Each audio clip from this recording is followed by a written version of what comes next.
Good morning and welcome back to Margin. This morning we're going to talk about part 2 of how much you should be putting away into savings on a regular basis. So let's jump right into it.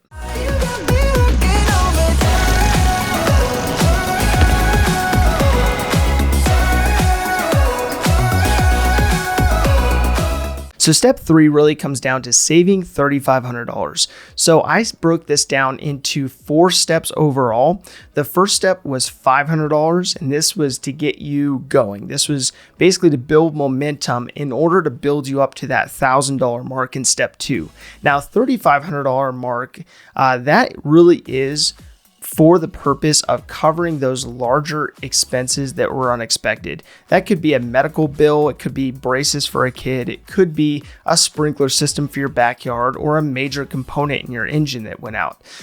So why it's important to have an emergency fund of that amount is to cover those so that you don't have to go into debt, so that you can prevent that emergency becoming something that you continually pay for on an ongoing basis. So step 4 really comes down to saving 2 to 6 months of your living expenses. Now this really depends on how much you make and how much your lifestyle costs. So let's say you have a $65,000 gross income for your household on an annual basis. So that breaks down to a $5,400 gross income per month and about $3,800 after taxes. So with that, if you were to take that $3,800 and distribute it out, and let's say that you had 10% going to giving, you had 10% going to savings, you had 10% going to food for easy numbers, you had utilities that were about 5%,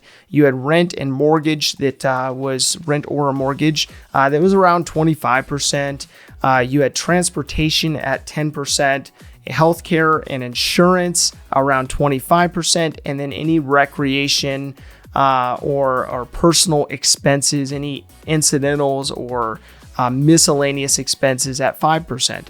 Now, having that broken down based on percentages, you could assume that when you have a medical emergency that you have to step away from work and address, or you have a layoff or you're let go for some other reason, you will assumingly not be putting money into savings, being that you don't have an income, and you will assumingly not be giving necessarily because you don't have the income to give from. So assuming based on those two aspects being taken out, which is about 20% of your income, that leaves 80% that would need to be covered through an emergency fund.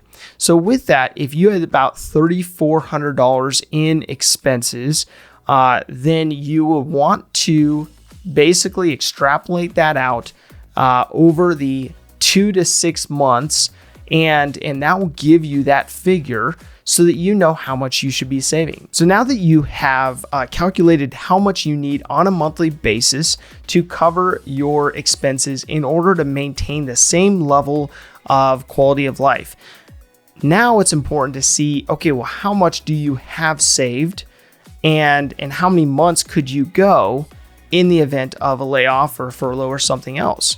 So it's important for you to look at that savings and be able to say, okay, do I have insufficient savings because I have no savings?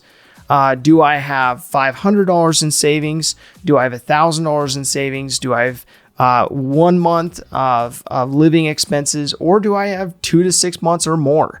And it's important for you to look at how much you have saved so that you can adjust your plan to spend according to how much you need to build up in that savings. Now, with that, this is an emergency fund. Its purpose is to be there to protect the ground that you've gained, to maintain that level of lifestyle that you have built thus far. And so therefore, you're not looking to put it into anything that would have necessarily great returns, because usually that will come with higher risk.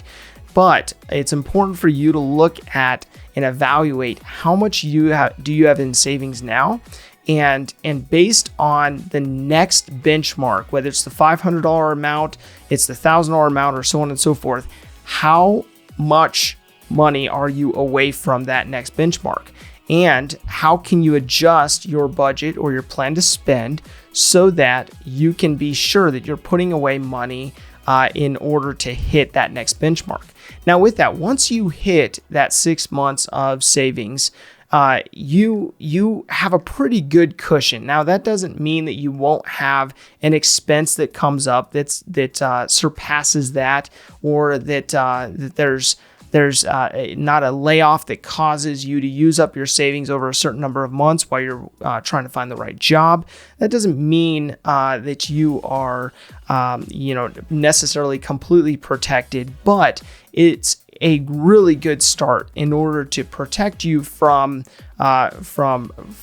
life and protect you from going without an income and having it disrupt your world significantly.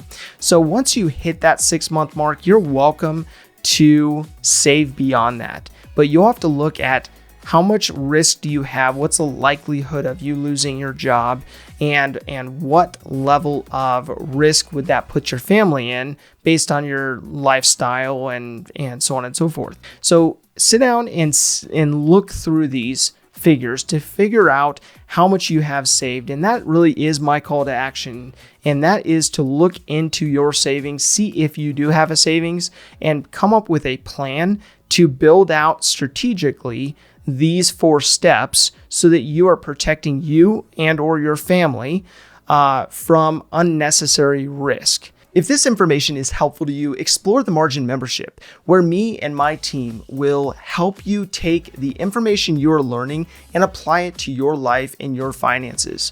I've built an interactive course that allows me and my team to come alongside people like you to help you revamp your finances and build margin into your life. Click the link in the description below for more information.